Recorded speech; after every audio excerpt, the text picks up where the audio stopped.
आज श्री मोक्षमार्ग प्रकाशक ग्रंथ से 5मा अधिकार पर આપણે સ્વાધ્યાય પ્રારંભ કર્યો છે. અન્ય મતનું નિરાકરણ કે જે જૈનેતર જે મત છે, અન્ય દર્શન છે, એની જે દાર્શનિક વિચારધારા જે છે, એ વિચારધારા શું છે અને એ યથાર્થ છે એની સિદ્ધિ પંડિતજી અધિકારમાં કરી છે. જે પણ અન્ય મત છે, અન્ય દર્શનો છે, અન્ય સંપ્રદાય છે, એમના જે ફંડામેન્ટલ છે, દ્રવ્ય વિશે, તત્વ વિશે, સ્વરૂપ વિશે, મોક્ષ વિશે, એ જે વિચારધારા છે, એ જે માને છે, એ માન્યતાનું વર્ણન કર્યું છે. અને એ માન્યતા અયથાર્થ છે, ખોટી છે, એની સિદ્ધિ કરી છે. અને એ માન્યતા દ્વારા આપણું જે અનાદિની ખોટી માન્યતા છે, એનું જે પોષણ છે, એનું જે પોષણ કરવાનું જે ખોટું કાર્ય છે, એ અહીંયા બંધ કરવાનું કહે છે. એટલા માટે આ અન્યમત નિરાકરણ નામનો જે ટોપિક છે, બહુ અદભુત ટોપિક છે આપણા માટે. કુલ મળીને આ જીવને અનાદિથી જે મિથ્યા દર્શન, મિથ્યા જ્ઞાન, મિથ્યા ચારિત્ર રૂપ જે દોષ છે, જે ભૂલ છે, એ ભૂલ ચાલી આવી રહી છે. એ ભૂલનું પોષણ અહીંયા વર્તમાનમાં મનુષ્યાદિ પર્યાય મળવા છતાં, જ્ઞાન શક્તિ ખીલી હોવા છતાં, એ પરમના ભાવ કર્મનું સામર્થ્ય પ્રગટ્યું હોવા છતાં, એ જીવ એ ભૂલનું જ પોષણ કરે છે અને અંતે એ પોતાનું ભાવ ખોઈ દે છે. એમાં વૈદ્યનું બહુ સુંદર ઉદાહરણ આપ્યું કે જેમ કોઈને કોઈ રોગ થયો હોય છે અને એ રોગ મટાડવા અર્થે કોઈ દવાદી દ્વારા મટતું જોવામાં આવે છે, પરંતુ એ વ્યક્તિ, એ રોગી જો કુપથ્યનું સેવન કરે છે અથવા એ રોગ વધે એવી પ્રકારની ચીજોનું સેવન કરે છે, તો એનો રોગ દૂર થવો અસંભવ છે, અહીંયા કહ્યું દુર્લભ છે. ઉદાહરણ રોગનું આપીને, વૈદ્યને રોગીનું આપીને એમ અહીંયા કહે છે કે આ પણ જે અનાદિથી મિથ્યાદર્શન આદિ રોગ જેને થયો છે, એમાં એ લખ્યું છે, જો એક લીટી વાંચું છે, તેથી જેમ વૈદ્ય કુપથ્યના વિશેષો બતાવી તેના સેવનનો નિષેધ કરે છે. બરાબર છે? ત્યાંથી આપણે થોડુંક વાંચીએ. વૈદ્ય કુપથ્યના વિશેષો એટલે ભેદો, જે રોગને વધારવાના જે વિશેષો છે અથવા બાહ્ય કારણો છે, એસિડિટી થઈ હોય તો તીખાનું સેવન ન કરવું, તળેલુંના સેવન ન કરવું, એ બધા જે વિશેષો છે એના સેવન કરવાનો નિષેધ કરે છે. પણ કોઈ જો એનું સેવન કરે તો રોગ ન મટે, એમ અહીંયા પણ વિશેષ મિથ્યાદર્શનાદિકના કારણોના વિશેષો બતાવીને જે આ જીવને મિથ્યાદર્શનાદિ જે દોષ છે એના જે કારણો, એના જે વર્તમાનમાં જે વિશેષ કારણો છે એનું સેવનથી બચાવવા અર્થે જે અન્ય પ્રકારના વિશેષો એટલે અન્ય મત, વિશેષ એટલે અન્ય મત દ્વારા એની જૂની ગ્રંથિ જે પોષાય છે એનું પોષણ જે કરે છે એ પોષણ કરવાનું અહીંયા નિષેધ કરે છે. અહીંયા સુધી આપણે આવ્યા હતા. કુલ મળીને એમાંથી એક વાત એ ખુલે છે કે જે અનાદિનો રોગ મટાડવો હોય તો સૌ પહેલા એના પોષણ કરવાનું બંધ કરવું જોઈએ. આ બહુ મોટી વાત છે. એને પોષણ ચાલુ રાખીએ, મિથ્યાત્વનું પોષણ ચાલુ રાખીએ, કર્તૃત્વ બુદ્ધિ, ભોક્તૃત્વ બુદ્ધિ, પરદ્રવ્ય સાથે સ્વસ્વામીપણું, કર્તા કર્મનું રૂપ અજ્ઞાન, એ તો અનાદિથી લઈને આવ્યો છે અને વર્તમાનમાં એનું જ પોષણ કરાવવાવાળી જે પણ જે સંસ્થાઓ ચાલે છે એને જ પોષણ કરાવવાવાળા જે પણ ગુરુ સંપ્રદાય, જે પણ મત પક્ષ જે ચાલે છે એના આધારે જો એનું જ પોષણ કરે તો કેવી રીતે આ જીવને આ એનો અંત આવી શકે અજ્ઞાનનો, એમ અહીંયા કહે છે. ગઈકાલે અહીંયા વાત છોડતા મેં એક વાત કહી હતી કે જીવે સૌપ્રથમ ગ્રહિત મિથ્યાત્વ ટળે છે એમ કહે છે ને, એટલે પોષણ કરવાનું પહેલા બંધ કરવું જોઈએ. એટલે પોતે જે અનાદિથી માનતો આવે છે દેવ વિશે, પોતાના જે સુખ વિશે, પોતાના જે માન્યતા વિશે, કરતા કર્મ સંબંધી, એક વાર તો એને સ્થગિત કરવી પડશે. એક વાર તો એને સાઈડમાં રાખીને આ વાત વિચારવી પડશે. જો એ કહે કે નહીં અમારે તો અમે તો આ કુળદેવી છે, અમારા તો આ ભગવાન છે, અમને તો એ જે માર્ગ બતાવે એ જે કહ્યું છે, અમારા કુળમાં જે કહ્યું છે, અમારા બાપ દાદાઓએ જે કહ્યું છે કે ભાઈ આમનું જ માનવું, આમને જ દીવાબત્તી કરવા, એનાથી જ મોક્ષ મળી જશે, કે એનાથી જ તારા દુઃખો દૂર થશે, જે દુઃખ માનતો હોય એ લૌકિક કહે છે કે દુઃખ તો મિથ્યાદર્શન દૂર કરવાથી મટે છે અને મિથ્યાદર્શન દૂર કરવા માટે જે મિથ્યાત્વ સહિત ને મિથ્યાત્વનું પોષણ કરાવે છે એનું માર્ગદર્શન લેવાનું પહેલા તું ભૂલી જા. અને એટલે સૌથી પહેલા જયેશભાઈ કે આત્મદર્શનના પ્રસંગમાં દેવશાસ્ત્ર ગુરુનું શ્રદ્ધાન પહેલા કહ્યું છે. જે નિમિત્તનું જ્ઞાન સૌથી પહેલા, અથવા તો જે માર્ગદર્શક છે, આ માર્ગના જે માર્ગદર્શક છે એ સંબંધી જો ભૂલ હોય અથવા એના જે માર્ગદર્શક નથી, ઉપરથી વિપરીત માર્ગ જે પોષે છે એમના પ્રત્યે પ્રેમ હોય તો કહે છે કે તારા સંસારનો અંત આવવો અસંભવ છે. અને એવી જબરજસ્ત અહીંયા પ્રેરણા આપી છે. એટલા માટે અહીંયા સૌથી પહેલા જે બી આપણા મગજમાં જે કચરો છે, જે બી આપણા મગજમાં ભૂસું છે, ભ્રમ છે, એને એક વાર તો સાઈડમાં કરવું પડે છે. એને પકડી રાખે ને અમારું છે એ તો સાચું ને તમારું છે પણ સાચું, તો કે એ માર્ગ નથી. કેવી રીતે સંભવ છે? હે ને, રાગથી સુખ મળે છે એ તું માને છે અને અહીંયા જ્ઞાનીઓ જે અનંત જ્ઞાની છે, સર્વગી ભગવાન રાગના ભાવને સુખ કહે છે, તો એ બંનેને કેવી રીતે મેળ ખાશે? અને પછી યુક્તિથી, પછી અનુભવથી જે જ્ઞાનીઓ કહે છે એને તું માન.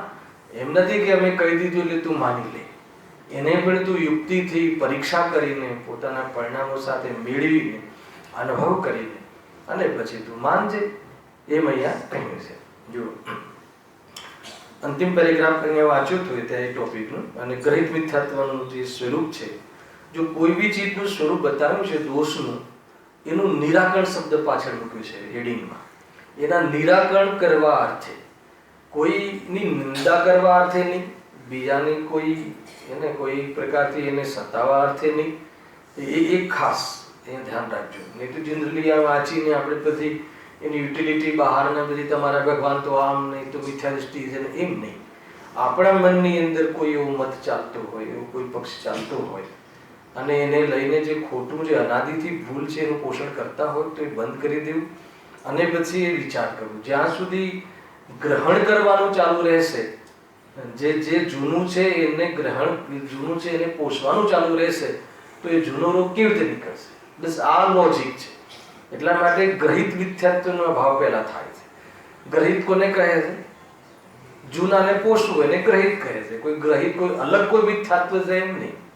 પહેલા હવે ગ્રહિત મિથ્યાત્વના પણ 3 જે ગ્રહિત મિથ્યા દર્શન, મિથ્યા જ્ઞાન, મિથ્યા ચારિત્રનું સ્વરૂપ અહીંયા આગળ બતાવ્યું છે એ આજે આપણે વાંચીશું. ખાલી ઉપર શું કહ્યું છે જુઓ. અનાદિકાળથી જે મિથ્યાત્વાદિક ભાવ વર્તે છે તે અગ્રહિત મિથ્યાત્વાદિક જાણવા. બરાબર છે? અગ્રહિત મિથ્યાત્વાદિક જાણવા એટલે શું? અગ્રહિત શબ્દ આવ્યો ને એટલે એનો શું અર્થ લેવો કે એ અનાદિથી બ્લડમાં છે, એમ સમજી લો. બ્લડનો રોગ છે. એટલે આ કોઈએ શીખવાડ્યું નથી અને કોઈએ શીખવ્યું નથી કે કોઈ પાસે શીખવા ગયું નથી. કયું મિથ્યાત્વ? હા, એ મિથ્યાત્વ તો એક જ છે. પરને પોતાનું માનવું, કર્તા કર્મ સંબંધી અજ્ઞાન, સ્વસ્વામી સંબંધી અજ્ઞાન, ભાવક ભાવ્ય, વ્યાપ્ય વ્યાપક, જે બધા જે ભોગતા ભોગ્ય, આ બધું ક્યાં લાગે? એક દ્રવ્યમાં ગુણ પર્યાય વચ્ચે લાગે. અને આ ક્યાં લગાવે છે? બે ભિન્ન દ્રવ્યો વચ્ચે લગાવે છે. બે ભિન્ન દ્રવ્યોની પર્યાય વચ્ચે લગાવે છે. વ્યાપ્ય વ્યાપક. દાગીનામાં કોણ વ્યાપે? સોનું વ્યાપે. કોણ ન્યા વાપે? હે ને? અને જે વસ્તુ જેમાં વ્યાપે એ એનું હોય. પાછું એ શીખવાનું છે. વ્યાપે વ્યાપક તો તમે ગણિત સિદ્ધાંત સમજી લીધું કે દાગીનામાં, હારમાં, હે ને, એ કડામાં, એ બંગડીમાં કોણ વ્યાપે છે? સોનું. એનું વ્યાપ્ય કોણ છે? કે સોનું. કોણ વ્યાપક છે? સમજ ને? સોનામાં અને એ પર્યાયમાં, એના આકારોમાં વ્યાપ્ય વ્યાપક સંબંધ છે. એટલે એ બંને વચ્ચે સ્વસ્વામી સંબંધ છે અને એ બંને વચ્ચે કર્તા કર્મ સંબંધ છે. એ બંને વચ્ચે ભોગતા ભોગ્ય સંબંધ છે. પરંતુ એ મેં સોનું કર્યું, મારું છે, મેં ભોગવ્યું, એને લઈને હું સુખી છું, આ બધું શું છે? મિથ્યાત્વ. આ બધું મિથ્યાત્વ એટલે શું છે? અપરાધ. એનું ફળ શું છે? દુઃખ છે, આકુરતા છે.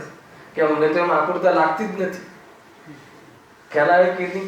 કે તને એમાં આકુરતા લાગતી નથી, ભાઈ એમાં તારું મોહ છે, તને ખ્યાલ નથી. આ માન્યતામાં શાનું મોહ છે? આનંદનો મોહ છે. હર સમય ભાવ મરણી છે. હર સમય મરે છે આ જીવ.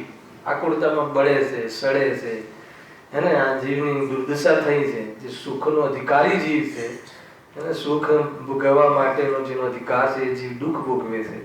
એ છે જો એનો જે અધિકાર છે, અધિકારને તો જતાવતો નથી, અને એને જે અધિકાર નથી એને જતાવે છે. આ અગ્રહિત મિથ્યા, અનાદિનું કોઈ શીખવાડ્યું નથી. જો ભલે પછી એને હવા આપવાનું કામ પછી આ ભાવમાં બીજા કરે, અને પછી એમાં હવા આપવાનું કામ કરે અને પછી એમાં બુદ્ધિ ન લગાવે. આ ટોપિક ચાલે છે. અને બહુ મેં 2 વખત આ લઈ લીધું, આટલું જ કથન. ને એ વિદ્યામાં આપણને જેવી ગલી ગલી આના આચાર્ય મળી રહેશે, શિક્ષક મળી રહેશે કે તું તો બહુ જોરદાર, તું જ કરે, તારાથી જ થાય. તમે જ તમારું કુટુંબ જે બધું સંભાળ્યું છે, આખો દેશ તમે ચલાવો છો. વ્યવહારના કથન અલગ વાત છે, પણ એને પરમાર્થ માનીને, જે આ જીવમાં પરમાર્થ માનીને છે. લોક વ્યવહારમાં નિમિત્ત જાણીને નિમિત્ત કરતા કર્મ કહેવાનો એક વ્યવહાર છે. પરંતુ એને એ વ્યવહાર એટલા માટે છે કે એ થાય ત્યારે એ વસ્તુની હાજરી હોય છે, પણ એ નિમિત્ત નિમિત્તિક કરતા કર્મ બતાવીને એમાં ઉપાદાન રૂપથી કરતા કર્મ નથી એમ સમજાવવાનો ઈરાદો હોય છે જ્ઞાનીઓનો. પણ આ જીવ એનો ઉપાદાન રૂપથી કરતા બની અને શું કરે છે?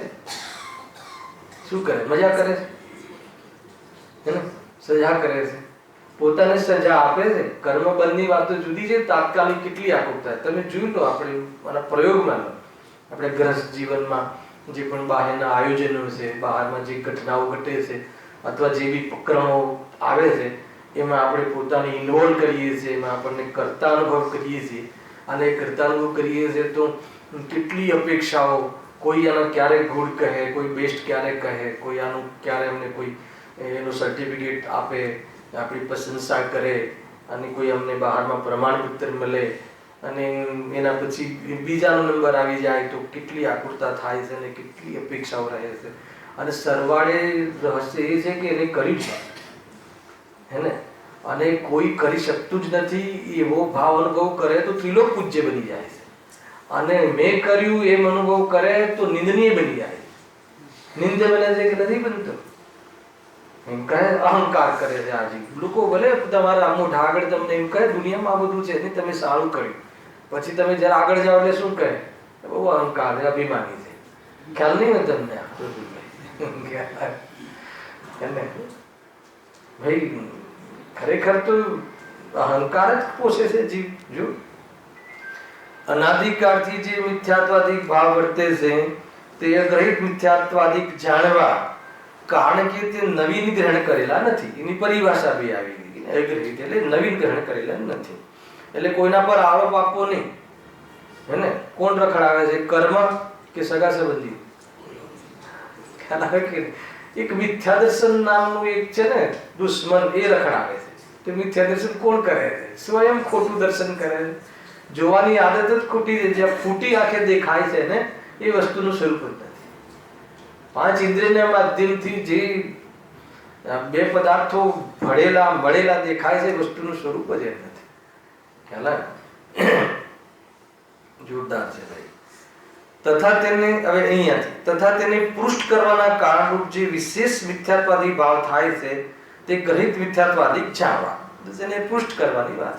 પૃષ્ઠ કરવાનો સિલસિલો ક્યારથી ચાલુ થાય છે? જ્યારે બુદ્ધિ વધે છે ત્યારે. જ્યારે વ્યક્તિની ટેલેન્ટ વધે છે ત્યારે એ શું કરે છે? આ મિથ્યા દર્શન આદિ પોષવાનું અને પોષીને પાછું ભૂલથી બચવાનું, એ બધા ઉપાયો કરે છે. બચવાનો ઉપાય કરે, શાનો ઉપાય કરે? કોઈ જાણી ના જાય એના ઉપાય કરે. ભૂલથી બચવાનો ઉપાય કોઈ નથી કરતો. તમે જો જનરલી પિતા પુત્ર વચ્ચે આ પ્રકરણ બનતા હોય છે. કોઈ બી પુત્ર કોઈ ભૂલ કરે, કોઈ મસ્તી કરે, કોઈ તોફાન કરે, તો જનરલી માતા કે બેન કે ભાઈ હોય ચાળી ખાઈ જાય. એટલે એ પછી દીકરો પછી આપણા ગયા પછી, ઓફિસે ગયા પછી બધા પર બગડે છે. કેમ બગડે છે? ખ્યાલ આવે કે નહીં? એ ભૂલ બતાવી દીધી એટલે નહીં. ખ્યાલ આવે કે ભૂલ બતાવી દીધી એટલે કે ભૂલ સુધારવા માટે પપ્પા બોલ્યા એટલે તો દુઃખી નથી થતો. એ વાસ્તવમાં તો કેમ બતાવી દીધું? એ સૌથી મોટો તમે જો રૂટીન ઝઘડો એ હોય છે કે તમે એમ પપ્પાને ખબર ન પડવી જોઈએ. એ મોટું સૌથી મોટો દોષ છે. એટલે આપણે બી આપણા દોષોને કોઈ ન જાણે એનું નામ અભાવ સમજીએ છીએ. કોઈ ન જાણે તો એનું ફળ ન આવે એમ નથી. માનો આપણે કોઈ ખોટા કામ કરતા હોઈએ અને ખોટા કામ કરતા હોય નક્કી આપણું પુણ્યનો ઉદય એવો તપતો હોય કે કોઈના જ્ઞાનમાં આવે નહીં, કોઈને ખ્યાલમાં આવે નહીં, તો એનું ફળ ન આવે એમ છે? એનું ફળ તો આવે જ છે. ખ્યાલ આવે? અને એનાથી કેટલો વ્યાકુળતામય રહે છે આ ન જાણે જો. તથા તેને પુષ્ટ કરવાના કારણરૂપ જે વિશેષ મિથ્યાત્વાદિક ભાવ થાય છે તે ગ્રહિત મિથ્યાત્વાદિક જાણવા. અગ્રહિત મિથ્યાત્વાદિકનું વર્ણન તો પૂર્વે કરી ગયા, એ જ પ્રમાણે સમજ્યું. અને અહીં ગ્રહિત મિથ્યાત્વાદિકનું નિરૂપણ કરીએ છીએ. ગ્રહિત મિથ્યાત્વાદિકનું સ્વરૂપ શું છે એ પણ અહીંયા બતાવ્યું છે. એની પરિભાષાઓ વાંચી દેજો. કુદેવ, કુગુરુ, કુધર્મ તથા કલ્પિત તત્વોનું શ્રદ્ધાન કરવું એ મિથ્યા દર્શન છે. કયું? ગ્રહિત. ઉપર હેડિંગ આપી દીધું છે એટલે ગ્રહિત શબ્દ લગાવો. ગ્રહિત મિથ્યા દર્શન, ગ્રહિત મિથ્યા જ્ઞાન અને ગ્રહિત મિથ્યા ચારિત્ર. પેલું અગ્રહિત મિથ્યા દર્શન કોને કહે છે એ બતાવ્યું. એ તો ભણ્યા છે આપણે. બોલો પ્રફુલભાઈ, અગ્રહિત મિથ્યા દર્શન કોને? હે? અનાદિનું છે એટલે અગ્રહિત. પણ અગ્રહિત મિથ્યા દર્શનમાં શું કરે છે એનો વિષય? સાત તત્વ સંબંધી ભૂલ, હે ને? સ્વપર સંબંધી ભૂલ. અરે આપણે જે ભૂલ કરીએ છીએ એ જ કહેવાનું કહ્યું છે. મેં ભણ્યા ના હોય તો એ ગણ્યા તો છે ને? આપણે ભૂલ શું કરીએ છીએ અનાદિથી? સ્વપર સંબંધી ભૂલ કરીએ છીએ કે નહીં? દેહને પોતાનો માનીએ છીએ એનું, અને એમાં જે પણ કાર્ય થાય છે, દબડું દુબડું પતલું કાળું ઘોરું જે પણ, એના કરતા બનીએ છીએ. અને આપણા સુખનું કારણ શરીરને માનીએ છીએ. આપણું કાર્ય શરીર કરે, શરીરનું કાર્ય આપણે કરીએ. અને બરાબર ન્યાય છે કે નહીં? આપણને શરીર જન્મથી મરણ સુધી મળ્યું, સહયોગ મળ્યો, તો આપણે એને બરાબર પાલન પોષણ કરીએ, લાલન પોષણ કરીએ, જે પણ ખવડાવીએ, પીવડાવીએ, નવડાવીએ અને સરખું રાખીએ, બરાબર છે? તો આપણે એનું કાર્ય કર્યું કે ન કર્યું? પછી એને આપણું કરવું જોઈએ કે ના કરવું જોઈએ? એ આપણું કાર્ય શું કરે? સુખી કરે. એ આપણને સુખી કરે અને આપણે એનું ધ્યાન રાખીએ. આ તો બહુ ન્યાય છે કે નહીં? કહે છે કે તું એનું કાંઈ કરી શકતો જ નથી. એ શરીરનો આકાર પ્રકાર, ગોરો કલર આવો, કાળો કલર આવો, અને એક એક એના સંસ્થાન, એના હાડકાની મજબૂતાઈ, સહનન, સંસ્થાન, આકાર, એ બધું જ કર્મ નિમિત્તથી એ છે. અને એ પરમાણુનું સ્વતંત્ર પરિણમનના કારણે થાય છે. અને એ વખતે જીવમાં શું થાય છે? જીવમાં એનું જ્ઞાન થાય છે. તો જ્ઞાન થાય છે. જ્ઞાન થવામાં જ્ઞાનને ભૂલીને જે જાણવામાં આવે છે એમાં કર્તૃત્વનો અહંકાર કરી લે છે. અને એમાં કોઈ અપેક્ષા બાંધી લે છે કે આવું શરીર રહે તો મને મજા પડે. શરીરનું પરિણામ આવું થાય ત્યારે હું સુખી થાઉં. શરીરની ચામડી કડક રહે, સ્મૂથ રહે તો હું સુખી થઈ જાઉં. ખ્યાલ આવ્યો કે નહીં? એવી કેવી રીતે? બરાબર છે કે નહીં? તો એ કઈ ભૂલ છે? અનાદિની. એ કઈ એ વાસ્તવમાં અગ્રહિત મિથ્યા શ્રદ્ધા છે. અને ગ્રહિત મિથ્યા શ્રદ્ધા શું છે? મેં કમ્પેરિઝન કરાવું છું પહેલા બેની પરિભાષા. ગ્રહિત મિથ્યા દર્શન શું છે? આવા જે ભાવોને, આવા ખોટા ભાવોને જે પોષે છે એના પર શ્રદ્ધા રહેવી, એ ગ્રહિત મિથ્યાત્વ છે. ખ્યાલ આવ્યો કે નહીં? આ જે મિથ્યાત્વ છે એ તો અનાદિનું છે. અને આ મિથ્યાત્વને નવા નવા પેકિંગમાં અલગ અલગ તરીકાથી અલગ અલગ સારા નામને હેડિંગ આપીને એના નવા નવા હોલ્ડિંગ બનાવીને એની દુકાનો ચલાવે. અને એ દુકાનો ચલાવે એના આપણે ગ્રાહક બનીએ. એનું નામ શું છે? વર્તમાનમાં પરિભાષા આ રીતે આપવી પડે છે. કેમ કે એ વખતે ક્યાં બધું હોલ્ડિંગ અહીંયા તો બનાવે નવા નવા મોટા મોટા કે અહીંયા શું લિવિંગ લાઈફ અલગ અલગ એ બધા જે પણ ચાલે છે એ બધા શું ચાલે છે? ગ્રહિત મિથ્યાત્વની દુકાનો ચાલે છે. બધી જ દુકાનો ખોટી ખોટી ચાલે છે. ધર્મના નામે ચાલે છે. ધર્મના નામે ચાલે છે એટલે તો લોકોને જલ્દી શ્રદ્ધા થઈ જાય. એક તો છે જ આગળ બધું આવા વાળું છે કે ભાઈ ધર્મ તો આખિરકાર શબ્દો જુદા છે, રજૂઆત જુદી છે, ભગવાનના નામ જુદા છે, પણ વાસ્તવમાં તો બધા એક જ છે ને. આ તો બહુ ચાલે છે, બહુ જ ચાલે છે. એને કોઈને ત્યાં અલ્લાહ કહેવાય, આપણે કોઈને ત્યાં રામ કહેવાય, કોઈને ત્યાં મહાવીર કહેવાય. નામ જુદા છે પણ છે તો એક જ ને. એ આવવાની જે બધી વાતો અદ્વૈત બ્રહ્મ એને એક જ છે. ઈશ્વર તો એક જ છે દુનિયામાં. ભગવાન કેટલા? અનંત. અનંત ભગવાન આત્મા છે કે નહીં? જીવ માત્ર ભગવાન આત્મા છે. એ બધી ચર્ચાઓ આવશે, બહુ તાત્વિક ચર્ચાઓ આવશે. હે ને? જો એટલે આ મિથ્યા દર્શનની વાત થઈ ને. અગ્રહિત મિથ્યા દર્શન સાતત્ય સંબંધી ભૂલ. અને એ ભૂલનું જે પોષણ કરાવવા વાળા કુદેવ, કુગુરુ, કુધર્મ તથા કલ્પિત તત્વોનું શ્રદ્ધાન કરવું. હે ને? કુદેવ કુગુરુ એ મિથ્યા દર્શન નથી. કુધર્મ મિથ્યા દર્શન નથી. ખ્યાલ આવ્યો? અને કોઈ તત્વ છે એ મિથ્યા દર્શન નથી. એનું શ્રદ્ધાન કરવું. એના દ્વારા આપણો જૂના રોગને બરાબર તંદુરસ્ત રાખો, જૂના રોગને તાજો રાખો. ક્યાંક મિથ્યાત્વ ભૂલી જઈએ તો ચાર ગતિની બહાર નીકળી જઈએ. ખ્યાલ આવ્યો કે નહીં? એટલે કે મિથ્યાત્વ ભૂલવું જ નથી. બરાબર કે નહીં?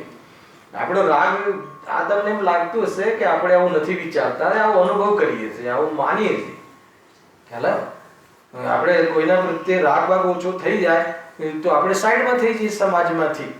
તો કહે ચાર ગતિમાંથી સાઈડમાં થઈ જવાનું છે. ત્યારે સમાજ તો બહુ દૂરની વાત. ખ્યાલ આવે કે નહીં? સાઈડમાં નથી. તો આપણે એવો કોઈ ધર્મ બતાવો કે ચાર ગતિઓમાં આપણું નામ ઠામ રહે અને ધર્મ રહે. આ તો એવું ચાહે છે. ખ્યાલ આવે? વિતરાગી થઈ જાય પછી શું? વિતરાગી થઈ જાય પછી તો નામ જ નથી પડતું એનું, એ જીવનું, કે પછી એમ છે કે તેમ છે. બરાબર કે નહીં? એ રીતે છે. કુદેવ, કુગુરુ, કુધર્મ તથા કલ્પિત તત્વોનું શ્રદ્ધાન કરવું એ મિથ્યા દર્શન છે. ખ્યાલ આવે? ડિફરન્ટ. ગ્રહિત મિથ્યા દર્શન શું છે? કે જે જૂનું મિથ્યાત્વ છે એનું પોષણ કરાવવા વાળા જે પણ જે આયતનો અનાયતનો છે એની શ્રદ્ધા કરવી અથવા એની વાત સાચી લાગવી, એને એ સંબંધી એની એ સંસ્થાના ગ્રાહક બનવું, એ સંબંધી આપણે એને આપણા ગુરુ માનવા, એને આપણે દેવ માનવા, એને આપણા હિતમાં કારણ માનવા. એ રીતે છે. એ મિથ્યા દર્શન છે. એ ગ્રહિત મિથ્યા દર્શન છે. તથા જેમાં વિપરીત નિર્વણ દ્વારા રાગાદી ભાવોને પોષવામાં આવ્યા હોય એવા કુશાસ્ત્રોનો શ્રદ્ધાનપૂર્વક અભ્યાસ કરવો એ મિથ્યા જ્ઞાન છે. બરાબર છે? તો અગ્રહિત મિથ્યા જ્ઞાન શું છે? સ્વપરનું જે ભેદ જ્ઞાન નથી, રાગ અને સ્વભાવનું જે ભેદ જ્ઞાન નથી, એને એ જે એનું નામ સંશય, વિપર્ય, અનદ્યવસાય આદિ અજ્ઞાન જે છે એ અનાદિનું મિથ્યા જ્ઞાન છે. અને એ જે એ સંબંધી જે મિથ્યા જ્ઞાનને પોષવા વાળા જે શાસ્ત્રો છે, નોવેલની વાત નથી અહીંયા. બહારમાં જે નોવેલોમાં તો સમય બગાડવા જેવું જ નથી. રાગના પોષણની નોવેલ તો ખતરનાક છે. પરંતુ જે ધર્મના નામે જે શાસ્ત્ર અને આવા આનું પોષણ કરાવે કે ભાઈ રાગમાં ધર્મ છે, હિંસામાં ધર્મ છે, હે ને? એવું જે પોષણ કરાવવા વાળા શાસ્ત્ર છે કે શસ્ત્ર છે એ છે. તો એવા શાસ્ત્ર ઉપર આપણને ભાઈ થોડું ઘણું તો આપણાથી મળતું જ આવે છે ને. ઘણા લોકો થોડું ઘણું તો મળતું જ આવે છે ને. પણ એને લઈને તારી જે આદત તો જે સારું ગ્રહણ કરવાની થોડી છે. અને એ લોકો તને એટલે જ આકર્ષે છે કે તું એના બાને બીજી એમની જે માન્યતાઓનો એક સદસ્ય બની જાય. એને એ સંપ્રદાયોમાં, એ અન્ય સંપ્રદાયોમાં એમની સંખ્યા વધારવા અર્થે કઈ પ્રકારના પ્રલોભન આપવામાં આવતા હોય છે. આ જીવ ભોળવાઈ જાય છે કેમ કે પહેલાથી એ લાલચી છે, પહેલાથી જ બીજી વસ્તુઓમાં સુખની કલ્પના કરી છે, અને એને થોડું પ્રલોભન આપવામાં આવે તો ફસાઈ જાય. ભાઈ, પોતાના કરેલા પુણ્યના ઉદયથી ક્યારે પણ પ્રભાવિત ન થવું. હે ને, એ બધું જે બાહ્યમાં આવે છે, બાહ્યમાં જે ઠાઠ આવે છે, કેટલાક સમય બધી દુનિયા તારી વાતને માન્ય રાખે છે, એ બધું પુણ્યનો પ્રતાપ છે. અને એને પોતાનું સ્વરૂપ ન માનીને નોર્મલ રહેવું એ ગાયકનો પ્રતાપ છે. ખ્યાલ આવ્યો ને? ગાયકના પ્રતાપમાં મજા છે, પુણ્યનો પ્રતાપ તો ફરતા વાર નહીં લાગે. હે ને, તને આજે બધા તારી આજ્ઞામાં રહેતા લાગે છે, એ તને બરાબર ગુલામીમાં રાખતા થઈ જશે કેટલાક કાળ પછી. બને છે કે નહીં? પેલા બાપાનો રૂવાબ હોય છે ને ઘરમાં, રાજુભાઈ, જોરદાર. અને પછી કેવી રીતે જીવે છે, હાથ જોડી જોડીને જીવે છે. ક્યાં ગયો રૂવાબ બધું? વિચાર કરો તો શું થયું એમાં? દીકરાનો વાંક કે કોનો વાંક? કે પ્રકૃતિનો વાંક? નક્કી તો કરો, વાંક કોનો? આપણને વાંક કોનો લાગે છે એ પ્રસંગમાં? પહેલા 50 વર્ષ તો બરાબર કમાતા હોય, ધમાતા હોય, પોતાની સિગ્નેચર ચાલતી હોય ચેકમાં, બધી જગ્યાએ મિલકતમાં, ત્યાં સુધી તો બધા તાબામાં રહે. અરે એના કારણે નથી રહેતા. એ વખતે બી તારો પુણ્યનો ઉદય છે એટલે રહે છે. અને જ્યાં એ ઉદય ફરે છે ત્યારે તું કરોડો રૂપિયાનો સ્વામી હોય તો બી તારે તને ગુલામી કરાવે છે. તો એ વખતે શું થયું? પાપ પુણ્યના ઉદયમાં આ બધું પકડ બનતા હોય છે. પરંતુ જે પહેલાથી જ પુણ્યના ઉદય વખતે તે માન્યું હોત કે ભાઈ આ તો પુણ્યનો પ્રતાપ છે અને વાસ્તવમાં મારું કાંઈ નથી એ રીતે, અને વાસ્તવમાં મારું તો જ્ઞાન જ છે અને જ્ઞાન જ આનંદને લાવવા વાળું મારું સ્વરૂપ છે, એમ આનંદનો અનુભવ જ્ઞાનથી કરે, જ્ઞેયોથી ન કરે, સંયોગથી ન કરે, તો એ જીવ વાસ્તવમાં ગાયકનો પ્રતાપ જે છે એ અખંડ રહે છે. હે ને, કઈ શક્તિ છે ને? પ્રતાપ નામની શક્તિ છે, પ્રભુત્વ નામની શક્તિ છે કે નહીં?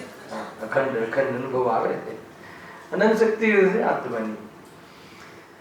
બહુ જોરદાર સમય જો એ થયું મિથ્યા જ્ઞાન. તો એ અને ગ્રહિત મિથ્યા જ્ઞાન. હવે એને જે પોષવા વાળા છે એવા જે શાસ્ત્રો વાંચે. જો અહીંયા લખ્યું છે કે કુશાસ્ત્ર કોને કહેવાય?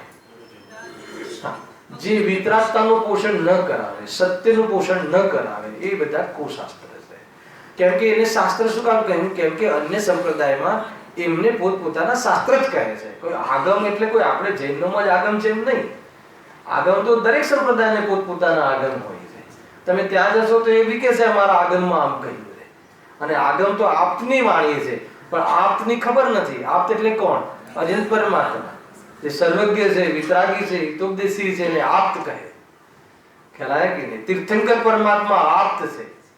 સામાન્ય કેવલીને આપ્ત નથી કહ્યું, એને તીર્થંકર કેવલીને આપ્ત કહ્યું. આ બધું આગળના ક્લાસોમાં થઈ ગયું છે, શનિવારના ક્લાસોમાં. હવે યાદ ના હોય તો હું શું કરું? બરાબર છે કે નહીં? તીર્થંકરનો પાઠ લીધો તો આપણે, એક સામાન્ય કેવલી હોય છે, તીર્થંકર પ્રકૃતિ વાળા કેવલી હોય છે. એ બંનેમાં કેવલી મહાન કોણ? આપણને તો તીર્થંકર નામ બહુ ગમે. તીર્થંકર, અરે તીર્થંકર કેવલી હોય કે જે કોઈના જ્ઞાનમાં ના ઝલકે, ભલે કોઈને ખબર ના હોય એવો કોઈ વ્યક્તિ અરેત થઈને સિદ્ધ થઈ જાય તો બંનેનું સુખ સમાન જ છે. ખ્યાલ? એ રીતે કહ્યું. કુશાસ્ત્રોનો શ્રદ્ધાપૂર્વક, અહીંયા લખ્યું ને, કુશાસ્ત્રોનો અભ્યાસ કરવો એમ નથી લખ્યું, શ્રદ્ધાપૂર્વક અભ્યાસ કરવો. એ ખાસ વાત. કેમ કે જો કુશાસ્ત્ર એ બધા શાસ્ત્રોનો અભ્યાસ ના કર્યો હોત તો પંડિતજી અધિકાર લખત જ કેવી? પોતાના મતનું ખંડન કરવા એનું નોલેજ લેવું જોઈએ, પણ પોતાના અન્ય મતનું ખંડન કરવા અને સાચા મતનું મંડન કરવા અર્થે શાસ્ત્રો વાંચવા જોઈએ. અન્ય શાસ્ત્રો પણ એ માટે વાંચવા જોઈએ. હે ને? અને ખબર પડી ગઈ હોય તો હવે શોધવાની જરૂર નથી. ખ્યાલ આવ્યો ને? આપણને સાચી વાત મળી ગઈ છે. હવે એ તો જ્યારે એકદમ શરૂઆતની ભૂમિકા હોય, નિર્ણય કરવો હોય, જૈન શાસનમાં જન્મ્યા પછી બી નિર્ણય કરવો હોય તો આ બધું પરીક્ષા કરવી જોઈએ, વાંચવું જોઈએ, અભ્યાસ કરવો જોઈએ. ખ્યાલ આવ્યો? આ જ્યારે આ અધિકાર હું લઈ રહ્યો છું તો કોઈને એવું થતું હશે કે તો બધા જ વ્યક્તિ પોતપોતાના મતને તો સાચો કહે ને. તમે જૈન મતને તો સાઈડમાં કરી દીધો ને અન્ય મતને બધા ખોટા મતમાં તમે નાખી દીધા, બરાબર કે નહીં? તો પોતાના મતને તો બધા સાચા કહે. તો કે આ મત મારો છે એટલે સાચો છે એ રીતે અનુભવ આત્માથી જેનો નથી કરતા. ખ્યાલ આવ્યો કે ભાઈ? પણ જનરલી આપણને એક એની ગંધ આવે છે જ્યારે માન લો કે હું દિગંબરમાં જન્મ્યો છું, બરાબર, મૂળ દિગંબરમાં બર્થ થયું, અને આ વાતને હું અહીંયા મૂકું, રજૂઆત કરું, જનરલ રજૂઆત કરું તો બધાને એમ થાય કે ભાઈ તમારે તમે એ કુળમાં જન્મ્યા છો એટલે તમને બધું સાચું લાગે. આપણી પાસે ઉદાહરણ છે કે નહીં, હે ને? ગુરુદેવશ્રી કયા મતમાં જન્મે? ખ્યાલ? શ્વેતાંબર મતમાં કે સ્થાનકવાસી મતમાં જન્મે, બરાબર છે? ત્યાં એમનો જન્મ થયો. જન્મ થયો એટલું નહીં, ત્યાં એમને શ્રેષ્ઠ પદ કહેવાય એ સંપ્રદાયમાં એક પદને પ્રાપ્ત કર્યું, ગુરુપદ, બરાબર છે? અને એટલું જ નહીં, ત્યાં એ સંબંધી એમને એ ગુરુપદમાં પણ મહાન કહેવાયા, મહાન કહેવાતા ત્યાં. અને આખી જે પ્રજા કે જે બી હતું એ બધા એમનો આદર પણ કરતા. પણ જે સત્ય હાથમાં લાગ્યું ત્યારે એમને સત્ય કહ્યું, સત્ય તો આ જ છે, બરાબર છે? તો એમને અગર જો એ જાહેરાત કરી હોત એ વખતે કે ભાઈ સ્થાનકમાં જે કહ્યું છે એ જ સત્ય છે તો બધા માની લે. પરંતુ એ દુનિયાને રાજી કરવા માટે એને સત્યનો સ્વીકાર વાસ્તવમાં પોતાને રાજી કરવા માટે કરવાનું હોય છે. દુનિયાને રાજી કરવા માટે અસત્યનો સ્વીકાર કરીને આત્માની કિંમત ચૂકવવી પડશે. ખ્યાલ આવે કે નહીં? આત્માની કિંમત એટલે ખ્યાલ આવે છે કે? તો એ આગ્રહ નહીં રાખો. કેમ કે જનરલી મેં જોયું છે કે આપણે જ્યારે આપણા લેવલમાં બધા વાત કરતા હોઈએ છીએ ને તો તત્વ તો ગમે છે, લોજિકલ છે, આમાં કોઈ ઇલોજિકલ છે જ નહીં. કોઈ બી કહે કે ક્રોધથી નુકસાન થાય છે, ક્રોધથી આકૃતા થાય છે, એમાં ખોટું શું કાઢે મહેન્દ્રભાઈ? ખ્યાલ આવે કે નહીં? મતલબ કોઈ વ્યક્તિ કહે કે ક્રોધાથી મોહ છે, મોહના કારણે અહંકાર છે, અહંકારના કારણે જે દુઃખી થાય છે, તો એમાં ભૂલ ક્યાંથી કાઢે? પછી કહ્યું કે આ વાત એ જ કરી શકે કે જેને અહંકાર દૂર થયો હોય, અને આ વાત એની છે કે જે અહંકાર દૂર કરીને વાસ્તવમાં સર્વજ્ઞ પદને વિતરાગતાને પામ્યા છે. એટલા માટે એ જ ગુરુ કહેવાય, એ જ દેવ કહેવાય. આપણા માટે તો સાચા એ જ દેવ છે. તો કે નહીં, એ વાત તો બરાબર છે, પણ અમે જેને બિલોંગ કરીએ છીએ તો પછી તમે એને બિલોંગ શું કામ કરો? હે ને? સુખી થવા માટે જ ને. તો સુખી થવાનું કારણ તો એમની પાસે છે જ નહીં, ન એમની ભાષામાં છે, ન એમના માર્ગદર્શનમાં છે. અરે એ જીવ સ્વયં દુઃખી છે, સ્વયં મિથ્યાત્વથી ગ્રસિત છે, તો એ તમને કઈ રીતે કહે છે? ખ્યાલ આવે? તો પણ આપણે કંઈક ની કંઈક બીજી કોઈ આશા હોય છે કે નહીં, ક્યાંક પવન ફૂંકે, કંઈ કામ કરે, તેમ કરે, તો કઈ આગળ થઈ જશે. શું થઈ જશે આગળ? બહુ ડરે છે, બહુ ડરે છે, હે ને? આજે પણ માની લો કે જે જ્યાં લોકોને જે સંપ્રદાયોમાં, જે મતલબ સમાજોમાં કુળદેવીની પ્રથા છે, હે ને? ગુરુદેવશ્રી લખે છે પ્રવચનમાં એમના કે સામાયિક પોષા આદિ તો કરે અહીંયા આવીને, અને ખાનગીમાં શીતળાને માને, એમ લખ્યું છે આમાં. કુળદેવીને માને, એ વાત બધી સાચી, હે ને? લગ્ન થયા પછી કુળદેવીના સામે જ છેડા છૂટે, શું થાય? બાંધે કે છૂટે? મને એટલી ખબર નથી, કેમ કે અમે તો પ્રવચનોમાં આવે છે ને ગુરુજીના, એમાં ખ્યાલ આવે. અમને તો આ તરફનો કોઈ ખ્યાલ જ નથી એક પ્રકારથી, પણ બધે કુળદેવીને બધું હોય છે. એ છે શું કરી લે, કુળના એક પર્સનલ ભગવાન, દરેક કુળના પર્સનલ ભગવાન, પર્સનલ દેવી. તો એ દેવીઓમાં પણ પક્ષપાત કરી દીધો. કોઈકની કોઈક દેવી વધારે જોરદાર બલવાન હોય, કોઈની કમજોર દેવી. વિચાર તો કરો, કોઈ બુદ્ધિમાં બેસેવી નથી વાત. સામાન્ય બુદ્ધિમાં પણ આપણને એ બધી અંધશ્રદ્ધા લાગે. એ જીવો પ્રત્યે દ્વેષ કરવાની વાત નથી, એ પણ સમ્યક દર્શનને પ્રાપ્ત કરી શકે એવી પાત્રતાવાળા જીવો છે, સમનિપંચિત જીવો છે. અને એ તો દાવો બી નથી કરતા, પણ આપણે એમને આ બનાવી દઈએ છીએ ભગવાન, હે ને? ખરેખર કુળદેવમાં કોઈ પર્ટિક્યુલરલી દેવ નહીં, આપણે જ એને દેવ રાગી દ્વેષી, અને એની દૈવિક શક્તિઓ હોય છે, અને એની જે દૈવિક શક્તિઓ હોય છે એમાં આપણી સાથે નિમિત્ત નૈમિતિક સંબંધ છે. આપણું પુણ્ય હોય તો એને સહાય કરવા ગુલામ બનીને દેવો તો આપે છે, અને તમે પૂજા કરીને બોલાવવા આપણે માગીએ છીએ. કેટલું અંતર છે? અરે જે વિતરાગીઓને પૂજે છે એને દેવો, એના દેવી ગતિના દેવો એના ગુલામ બની જાય. લખ્યું છે શાસ્ત્રમાં કે મુનિરાજ તપ તપે છે, એવા તપ તપે છે તો એમાં દેવી દેવતાઓ એમના પર પસંદ રહે છે. પરંતુ મુનિરાજોને એક રંજ માત્ર પણ એમના પ્રત્યે અપેક્ષા હોતી નથી કે મારો ઉપસર દૂર કરે. કશું નહીં, કેમ કે એને જે દેવી દેવતાઓ જ્યાં કમાલ બતાવવાના છે અથવા જ્યાં એમની દૈવિક શક્તિથી જે બહારમાં જેવી પ્રયોગો બતાવવાના છે, ચમત્કારો જે કહે છે, એમાં તો એનું અપતત્વ જ નથી, એકત્વ જ નથી. એ ચીજોને તે પોતાનું માનતો જ નથી જ્ઞાની, તો એને દેવી દેવતાઓ પ્રત્યે શું મહત્વ હોય? ખ્યાલ? માન લો કે તમને પૈસા જોડવા હોય, તમને સંયોગો જોડવા હોય, પણ પહેલાથી જ નક્કી થઈ ગયું કે પૈસામાં સુખ નથી, તો એને જોડવાની કે છોડવાની વાત જ ક્યાં? એ જોડે તો હોય શું ને ન જોડે તો હોય શું? માટીમાં માટી ભળેમાં મને શું, એમાં ચેતનામાં શું ફરક પડી જાય? પણ આ જીવ એ માટી પર એટલો મોહિત થયો છે કે ચેતના પર માટી નાખી દીધી છે, જોતો નથી પોતાના સ્વરૂપને. અને દેવી દેવતાઓમાં કોઈ દ્વેષપૂર્વક વાત નથી, અને એમાં એનો એટલો પ્રભાવિત થઈને ડિપ્રેશનમાં આવી જાય છે. અને રોજ દીવાબત્તી કર્યા કરે છે, કાંઈ બી થાય તો દીવાબત્તી કરે કે દીવો જ્યાં સુધી ને દિવાળીના દિવસે પહેલો દીવો ત્યાં થાય.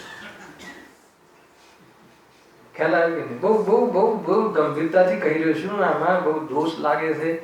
અને વિતરાગી દેવોનું આમાં અપમાન થાય છે, એનો વાસ્તવમાં દોષ લાગે છે. વિનય નામનું મિથ્યાત્વ છે. વિનય નામનું એક ધર્મ પણ છે ને, વિનય નામનું એક મિથ્યાત્વ છે, ઘણી મિથ્યાત્વ. બહુ બધી વાતો આવશે. ગુરુદેવના પ્રવચનથી લીટી લીટી વાંચીને ન વંચાતું સમજી લો. મેં એટલે રાખ્યું છે કે કદાચ કોઈ કહે ક્યાં છે તો તક બતાવાય. એક એક લીટી વાંચીશું તો વિસ્તાર થઈ જશે, જરૂર પડશે તો વાંચીશું. વિનય ક્યાં કેવી રીતે હોવું જોઈએ એ બધું ખબર હોવી જોઈએ. જે સ્ટેજમાં છે એનાથી વધારે વિનય કરવો એ ગણિત મિથ્યાત્વ. ખ્યાલ? નિર્ગ્રંથ ગુરુઓને નમસ્તુનો વ્યવહાર છે. અષ્ટદ્રવ્યથી પૂજા નિર્ગ્રંથ ગુરુઓથી સ્ટાર્ટ થાય છે. પંચમ ગુણસ્થાન વર્તી આપણા ફિલ્ડની વાત કરું, જૈન શાસનમાં પણ એ થઈ ગયેલું છે ગુણસ્થાનમાં. હલાવે કે નહીં? આરિકા હોય કે જે ક્ષુલક એલક હોય લંગોટધારી, તો એમને પણ અષ્ટદ્રવ્યથી પૂજા નથી હોતી. એમને ઈચ્છા કે વંદામી નામથી એમની પૂજા, એમનો વિનય થતો હોય છે. જેટલો વિનય જે મુનિરાજોનો કરીએ એવો વિનય આ એ અવસ્થામાં કરીએ તો એ વિનય નામનું મિથ્યાત્વ ગણિત મિથ્યાત્વ છે. ગુરુદેવસિંહ કહે છે ને કે એક દોરાનો ધાગો હોય શરીર પર, અને એ પોતાને મુનિ માને ને મુનિ મનાવડાવે. મુનિ એટલે ગુરુ, ગુરુ માને ને મનાવડાવે. વસ્ત્ર સહિત કોઈ ગુરુ હોય જ ના શકે. ભગવાન તો બહુ દૂરની વાત છે. આગળ લખ્યું છે આખા લિસ્ટમાં રામ ને કૃષ્ણ ને બધાને ઘુસાડ્યા છે આમાં. આપણે ત્યાં તો રામ ને હનુમાન ને તો આપણે મોક્ષ ચાલ્યા ગયા, પણ રામની ને હનુમાનની એ પોઝિશન જે વસ્ત્ર સહિતની, એ વસ્ત્ર સહિતના એમને માનવા ગુરુ, તો એ રીતે માનવા તો કહે છે કે હું ગણિત મિથ્યાત્વ દોષ લાગે. ગુરુદેવશ્રીએ કહ્યું કે તું એક વસ્તુનો ટુકડો રાખે અને પોતાને ગુરુ માને, ગુરુ મનાવડાવે તો નિગુણનો બંધ થાય છે કે નહીં? આજે ચાલે છે કે નહીં? શ્રીમદજી ને કપડા સહિત ભગવાનનો સ્વીકાર કરે છે કે શ્રીમદજી જ્ઞાની છે, એ થોડી કોઈ કુદેવ છે. જ્ઞાની ગ્રહસ્થ છે. પંચમ ગુણસ્થાન વ્યક્તિ, ગુરુદેવસિંહ કહે પંચમ ગુણસ્થાન વ્યક્તિ જ્ઞાની જીવ છે, મોક્ષ માર્ગ મારા કરતા આગળ છે, એમ ગુરુદેવસિંહના શબ્દોમાં આવી ગયું. પાંચમું ગુણસ્થાન બે ચોકડી ગઈ ને, આજે આવ્યું છે ને ચોથા ગુણસ્થાનમાં. ચોથા ગુણસ્થાનમાં 3 હા સ્વરૂપાચરણ ચારિત્રની વાત આવી. લોકો નથી માનતા ચોથા ગુણસ્થાને. હવે આચાર્ય લખ્યું છે અનંતાનુબંધીનો ભાવ થયો. ચારિત્રની દોષ એક ચોકડી ગઈ તો એના ભાવમાં શું ઉત્પન્ન થયું? હવે એને તમારે વિતરાગતા ના બોલવો તો ના બોલો, પણ છે તો વિતરાગતાનો જ એ લેવલનું નથી કે જે ઉપરની અવસ્થામાં હોય છે. એ વાત જુદી છે, પણ આંશિક છે. આજે જોઈ લો, મોટું ધરમપુર કહો કે આ કહો કે તે કહો, એ રીતે સળગી રહ્યું છે. વસ્ત્ર સહિત સ્થાપના થઈ ગઈ અને શ્રીમદજીને ભગવાન તરીકે પૂજવા લાગે. કપડા સહિત નિર્ગલ દશા અને એમની કોઈ ભવિષ્યની કોઈ વિતરાગ દશાને આપણે પૂજા કરે એવા જુદી છે. પરંતુ વર્તમાનમાં જે અવસ્થા છે એને લઈને જો પૂજા કરવામાં આવે તો ગ્રહિત મિથ્યાત્વ છે. એમાં ગ્રહિત મિથ્યાત્વ શું છે? અરે એક ગુરુ તો નિર્ગ્રહ વિતરાગતા જે છે એ જ. એટલે દેવશાસ્ત્રે ગુરુનું જે ચેપ્ટર છે, પ્રકરણ છે, એટલું સેન્સિટિવ પણ છે, કેમ કે ક્યાંય ને ક્યાંય પોતાની માન્યતાને ઠેસ પહોંચવાની છે. શું કરે પણ જે સત્ય છે તો સમજવું જ પડે છે. નિડર થઈને આપણે તો આપણા ગુરુ જે આપણે માનીએ છીએ એમને તો નિડર થઈને કર્યું છે કે નથી કર્યું, હે ને? પૂરી સભાઓ છોડી દીધી, પૂરું સમાજ છોડી દીધો અને સત્ય વાતને કહ્યું ને કે ભાઈ હું તો એક અવૃત્તિ શ્રાવક છું. ખ્યાલ આવે કે નહીં? ખરેખર તો દેવશાસ્ત્ર ગુરુ, નિર્ગ્રંથ પરમાત્મા, નિર્ગ્રંથ ગુરુ એ છે. આખી વાત આપણને સમજાય છે, એના તરફ આપણું ધ્યાન જવું જોઈએ. તથા જેમાં વિપરીત નિરૂપણ દ્વારા રાગાદી ભાવોને પોષવામાં આવ્યા હોય એવા કુશાસ્ત્રોનો શ્રદ્ધાપૂર્વક અભ્યાસ કરવો એ મિથ્યા જ્ઞાન છે. કોઈ બી ગીતા છે, કલ્પસૂત્ર છે, એ બધા તમને થોડું મિક્સિંગ લાગે કે ભાઈ થોડું આપણું આવે પણ છે, પણ પછી પાછળ તેનો જે નિષ્કર્ષ તમે સાંભળશો ને તો નિષ્કર્ષમાં એમ લાગશે કે આ તો વિતરાગતાના પોષણની વાત નથી. આત્મા અમર છે, આત્મા અવિનાશી છે એમ કહીને દ્વેષનું પોષણ કરાવે તો એ શાસ્ત્ર નથી, એ વાસ્તવમાં શસ્ત્ર છે. ખ્યાલ આવે કે આત્મા મરતું નથી, આત્મા ચલતું નથી, આત્મા એને અવિનાશી છે, આત્મા તું ત્રિકાલી છે. એટલે અર્જુન તું બાણ છોડવા ચિંતા કર્યા કરે, બાણ છોડ, જ્યારે આત્મા મરતો જ નથી ત્યારે આપણે ત્યાં શું કહે, જ્યારે મરતો જ નથી તો મારવાનો ભાવ જ છોડ દે ને ભાઈ. ખ્યાલ આવે કે નહીં? તું વિતરાગી થઈ. આખું અંતર છે કે નહીં? જૈન શાસ્ત્રમાં, જૈન શાસનમાં, સમયસારમાં અરે રાગની ઓરથી બી વાત કરે તો વિતરાગ થવા માટે કરે, તો વિતરાગતાનો પરિચય આપીને તું રાગનું પોષણ કરાવે અને એને તું એ ગીતાને તું વાસ્તવમાં પૂજાને લાયક શાસ્ત્ર માને. કાંઈ નથી, રતી છે એક પ્રકારથી. ખ્યાલ હું શું કહું છું? આ રીતે છે ભાઈ. શાસ્ત્ર તો વાસ્તવમાં કાગળના જ હોય છે, પણ એમાં જે મેટર છે ને એ અર્હંત દ્રવ્ય છે, અર્હત દ્રવ્ય છે, એમની કહેલી વાણી છે. વિચાર કર્યો? તથા જેમાં વિપરીત નિરૂપણ દ્વારા રાગાદી ભાવોને પોષવામાં આવ્યા હોય એવા કુશાસ્ત્રોનો શ્રદ્ધાપૂર્વક અભ્યાસ કરવો તે મિથ્યા જ્ઞાન છે. શું કામ શ્રદ્ધામાં? માનો કે તમને કોઈ ક્લિયરિટી જોઈતી હોય તો તમે એની સ્ટડી કરો. અને તમે ક્લિયરિટી એટલે શું કે ભાઈ એ આ રીતે માને છે અને એમાં આમ કહ્યું છે તો એમાં શું કામ કહ્યું છે અને આપણામાં આ કહ્યું છે શું કામ કહ્યું છે, એની તુલના કરવી હોય. તુલના કરીને સાચા મત, જે આપણી જૈન શાસ્ત્રનો સાચો મત છે એને મેળવવા તુલના કરવી હોય તો તમે એને વાંચન કરો. બાકી વાંચવાનો શું મતલબ છે એમ અહીંયા કહે છે. શ્રદ્ધાપૂર્વક નહીં, આપણે તો વાંચી લીધું ને. જેમ કે ઘણી વાર એવું બનતું હોય કે ભાઈ આ બધા કેટલાક પ્રયોગો તમને હું એકદમ પ્રેક્ટિકલી કહું છું જયેશભાઈ, તૈયારી રાખજો, માનસ બનાવેલું રાખજો. કે જેમ કે આપણને આ તત્વની જે ચર્ચા વાર્તા કરીએ છીએ, ઘણા લોકોને તત્વ ગમી જાય છે, શૈલી ગમી જાય છે, મેટર ગમી જાય છે, તો પછી આપણી પાસે પ્રવચનો પણ લઈ જાય છે, સાંભળે છે, આ છે તે છે. તો વચ્ચે કોઈ એક બેને મંગાવ્યા પ્રવચનો મારી પાસે, મોક્ષા પ્રકાશકના પ્રવચનો છે, મોકલાવ્યા અને સાંજનું આપણે અર્યંત આદિનું જે સ્વરૂપ લીધું હતું ને આપણે શરૂઆત મોકલાવ્યું. તો પછી ફોન આવ્યો કે બહુ સરસ છે ભાઈ, બહુ મજા આવે છે. પછી બીજા શનિવારે ફોન આવ્યો કે મને તમે કોઈક એક 5-6 લીટી લખવી છે, લખી આપો. બીજું શાના બાબતમાં લખવી છે? એટલે કે ગુરુના બાબતમાં. મેં તો ગુરુના બાબતમાં મેં આખી ચર્ચા કરી છે, તમે એમાંથી લખી લો. એને કે મારા જે ગુરુ છે ને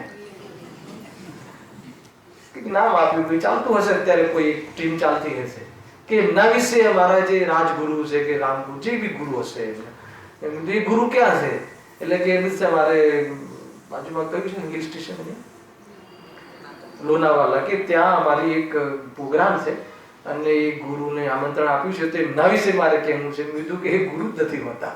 હું તમને શું કહું, ગુરુ તો નિર્ગ્રંથ હોય છે, ગુરુ વિતરાગી હોય છે.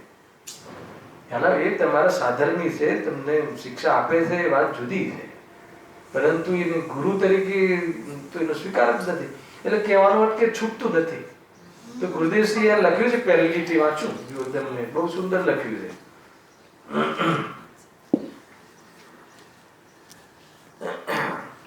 આ વાંચીને આવજો તમે, બહુ સરસ છે. પહેલી જ લીટી લખી છે. કોઈ કહે કે અમને નવતત્વની શ્રદ્ધા છે, બરાબર, નવતત્વની એટલે આજે તમે કહો છો એ અમને ગમે છે, અમને માન્ય છે કે નહીં, મોહથી દુઃખ થાય છે, ખરેખર મોહનો અભાવ થઈ જાય તો સુખ થઈ જાય, એવું અમને માન્ય છે. શ્રદ્ધા એટલે એ રીતની શ્રદ્ધા, અમને આ વાત માન્ય છે. પણ ગ્રહિત મિથ્યાત્વ રહી ગયું છે તો તે વાત ખોટી છે. જ્યાં ગ્રહિત છે ત્યાં અગ્રહિત મિથ્યાત્વ તો હોય. સ્પષ્ટ લખ્યું છે કે નહીં? ઘણી બધી વસ્તુ લખી છે આમાં.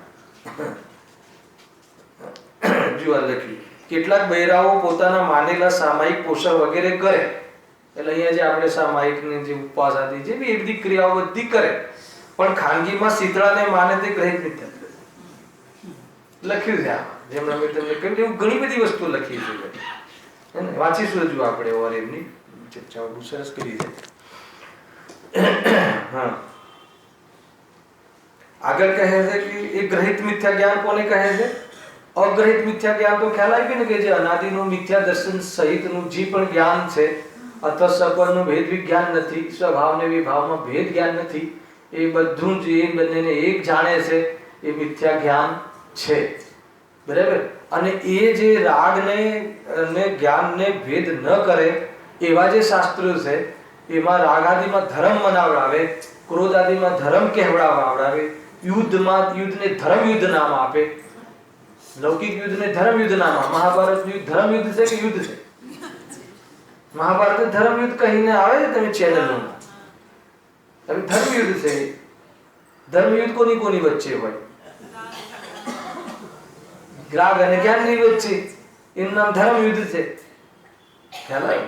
તો આ તો રાગને લઈને ક્રોધ કષાયો દ્વારા જે યુદ્ધ થતા હોય છે, એ વાસ્તવમાં એ ક્રોધના પોષણના, પોતાના અહમના પોષણના, પોતાની જાયદાદ પ્રોપર્ટી માટેના ઝઘડાઓ, બહારના લૌકિકના કારણે જે મહાભારત રામાયણ રચાઈ છે, એ વાસ્તવમાં ધર્મ યુદ્ધ નથી. એ તો યુદ્ધ જ છે, જેમાં હિંસા છે. આમાં રાગની હિંસા છે. અહીંયા રાગ મરે છે અને ત્યાં રાગી મરે છે, એટલું અંતર છે ભાઈ.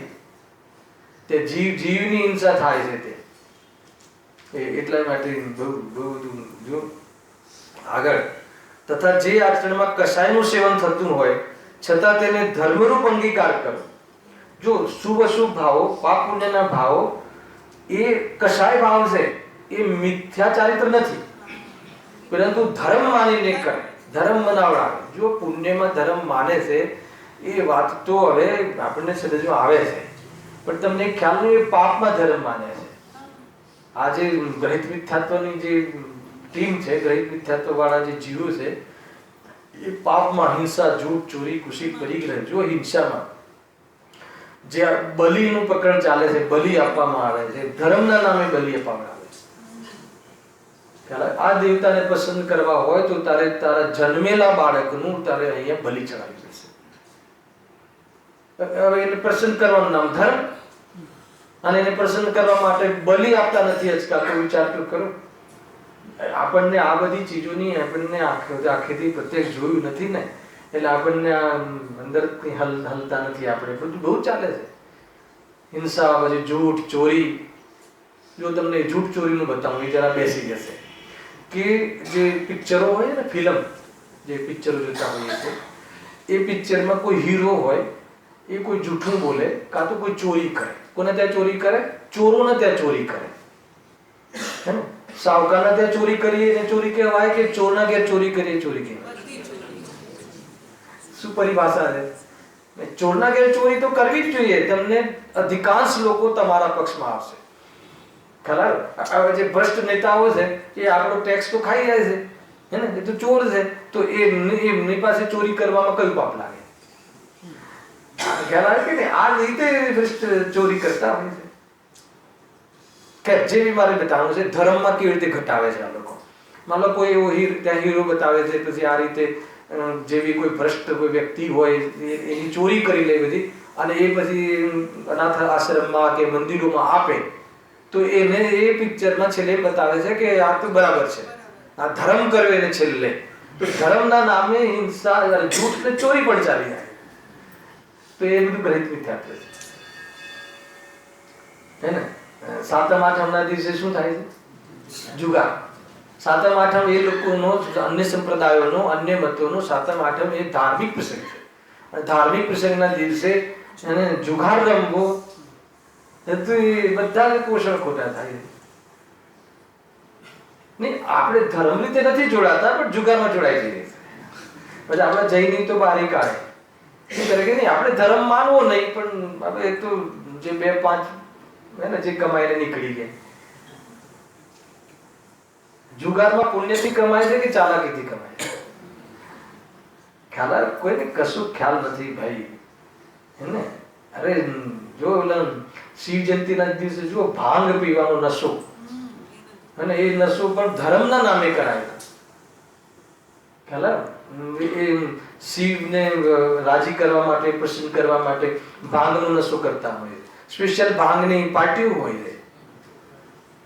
ખ્યાલ સાંભળી તો છે ભાઈ, આપણને એવું નથી કે નથી સાંભળ્યું. કુશીલ જે બચ્ચા અહીંયા કહ્યું ને, બધા જે આ પાપ આચરણમાં પણ ધર્મ બનાવડાવે છે, એ ગ્રહિત વિખ્યાત છે. હે ને, દક્ષિણમાં જાઓ ત્યાં મતલબ કે દેવદાસીનું રિવાજ ચાલે છે.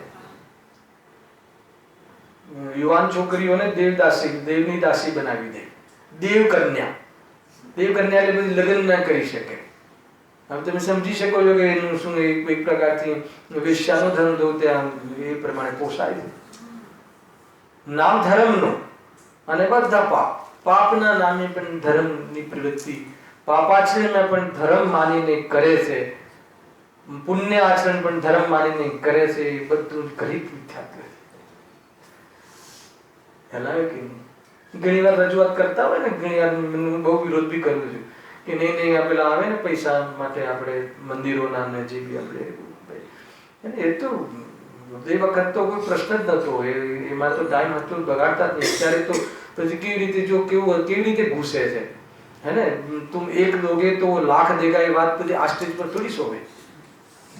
હેલા, આપવું જોઈએ, પુણ્યથી તમને ઓર મળશે, આપો.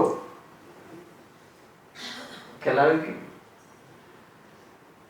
ગજબ છે. અને બુદ્ધેશ્વરી તો કહે 1 કરોડ રૂપિયા આપે તો કે ધૂળ છે. તું પહેલા દાન આપી શકે છે કે નહીં એ નક્કી કર. આખી ચાલ જુદી છે, આખી ચાલ જુદી છે. સત્યની ચાલ ને અસત્યની ચાલ જુદી છે. અસત્ય કઈ પ્રકારથી મોડિફાઈ કરીને, કઈ પ્રકારથી એને અલંકારિક ભાષાઓમાં અને કઈ પ્રકારથી એમાં આકર્ષણ લાવીને અસત્યનું અનેક સંપ્રદાયો દ્વારા એની ફિલોસોફી બતાવવામાં આવે છે. અને એ બધું કુપથ્ય છે. અને એના સેવનથી જે અનાદિથી એ માનતો તો હતો, અને વળી પાછું એને બહારમાં એવું સપોર્ટ મળી ગયું, એનું નામ વાસ્તવમાં ગ્રહિત વિખ્યાત છે. અને એ કુપથ્યનું સેવનનો નિષેધ કરવા અર્થે આ અધિકાર લખ્યો છે. હજુ તો અધિકારની ભૂમિકા બાંધવામાં આવી રહી છે. જો કેટલું જોરદાર લખ્યું છે. જો આગળ હજુ એમને ચેન નથી પડતું પંડિતજીને. અહીંયા તો સામાન્ય સ્વરૂપ તો કહ્યું કે ભાઈ આને ગ્રહિત સામાન્ય નવું ગ્રહણ કરે, અથવા જે જૂનાનું પોષણ કરવા માટે ફેર એને ગ્રહણ કરે, એને શું કહે છે? ગ્રહિત મિથ્યા દર્શન, મિથ્યા જ્ઞાન, મિથ્યા ચારિત્ર્ય કહે છે. હવે એનું વિશેષ સ્વરૂપ નામ આપી દીધા છે. જો ઇન્દ્ર, લોકપાલ, અદ્વૈત બ્રહ્મ, રામ, કૃષ્ણ, મહાદેવ, બુદ્ધ, ખુદા, પીર. કોણ રહી ગયા આમાં? પૈગંબર. તમને એમ નથી લાગતો રામનું નામ શું કામ આપ્યું? પેલા રામ તો કોઈ કુદેવ થોડી છે, પરંતુ એમની જે ભૂમિકા હતી ને ગ્રસ્ત જીવનની, તીર કાંઠા વાળા સીતા હોય, લક્ષ્મણ હોય, એ ફોટો પૂજે છે લોકો. એમને એ રાજા રામને દેવ માને છે, અને આપણે વિતરાગી રામને દેવ માનીએ છીએ. અંતર ખ્યાલ આવે કે નહીં?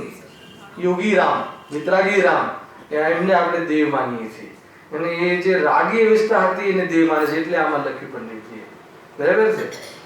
હનુમાન, અને હનુમાન તો પાછા કેટલા પ્રકારના. ગુરુદેવે લખ્યું છે, એક ભૂરખિયા હનુમાન, એક આ હનુમાન, અલગ અલગ હનુમાન હોય છે, હે ને. અને ક્યાંય બી દેવ કોઈ વ્યક્તિ છે કે તો એક પથ્થર મૂકી દો ગોળ મોટો, એના પર તેલ ચડાવવાનું ચાલુ કરો, લાલ લીલા કલરનું, લાઈન લાગી જશે. ખ્યાલ આવે કે નહીં? આ રીતે ચાલે છે. તમે જોઈ લો, કઈ ખ્યાલ નથી આવતું કે તો એકેન્દ્ર જીવનું શરીર છે, એને જીવ દેવ માની લે છે. એક વાર મેં આ વાત કરીને સમય થઈ ગયો છે. આ વાત કરી તો એક ભાઈ કહે કે આપણે ત્યાં બી તો પથ્થરને પૂજીએ કહેવાય કે એને આપણે બી તો ઉપર ભગવાન પથ્થર ના રહે છે ને, તો કે અમે પથ્થરને પૂજતા જ નથી.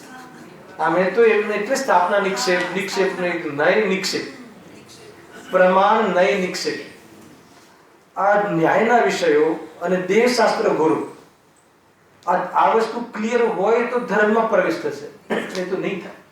અને થશે તો ક્યાંય ને ક્યાંય ભૂલ કરી નાખશે. ખ્યાલ આવે? બહુ મોટી વાત કરી રહ્યો છું તમને રાજુભાઈ, કે અગર જો નય પ્રમાણ અને નિક્ષેપનો ખ્યાલ નહીં હોય અને દેવશાસ્ત્ર ગુરુ નું સ્વરૂપનો ખ્યાલ નહીં હોય તો એ જીવ અતિરેકમાં આવી અને પોતાનું અહિત કરી લેશે. એટલે બહુ સ્પષ્ટ હોવું જોઈએ. એટલે 4 લક્ષણમાં સમ્યક પહેલું દેવશાસ્ત્ર ગુરુનું ક્રમથી કહ્યું કે તમને એનું સ્વરૂપ ખ્યાલ હોવું જોઈએ. સાતત્વમાં આવી જાય છે, દેવ ગુરુ શાસ્ત્ર કહો કે દેવ ગુરુ શાસ્ત્ર ધર્મ ચારે કહો, એ બધું આવી જાય છે. ખ્યાલ આવે કે નહીં? એ રીતે જો હા, શું વાત ચાલતી હતી? કટ કરી. હા પથ્થર. તો એ જે એમાં એકેન્દ્રીય આપણી જે મૂર્તિ છે ને, તો એ પ્રતિમામાં તો આપણે સ્થાપના નિક્ષેપથી ભગવાનની જે વિતરાગતા જે છે એના હર અંગના દ્વારા એમના વિતરાગતાનું પ્રદર્શન કરાવડાવીએ છીએ. અને એમાં સ્થાપના નિક્ષેપની વિધિ હોય છે. અને જીન પ્રતિમા જીન સારી અને જીનેન્દ્ર ભગવાન જે સમુદ્રમાં સાક્ષાત છે એમનું આવું સ્વરૂપ હોય છે, એમની ધ્યાન અવસ્થા આવું હોય છે. તો આપણી પાસે અહીંયા એ ચાન્સ નથી, તો એમની પ્રતિકૃતિ બનાવીને પણ આપણે એમની વિતરાગતાના દર્શન કરવા અર્થે અને પોતાના વિતરાગ સ્વભાવને પામવા માટે કરીએ છીએ. આખી સ્ટાઇલ જુદી હોય છે. ખ્યાલ આવ્યો? હવે હું નેક્સ્ટ શનિવારે જે છે એમાં ગ્રહિત અને અગ્રહિતના જે તફાવત અને ગુરુદેવશ્રી આ પેરેગ્રાફ પર જે એમને કોમેન્ટ્સ કરી છે એની ચર્ચા નેક્સ્ટ શનિવારે આપણે કરીએ. સહજાનંદી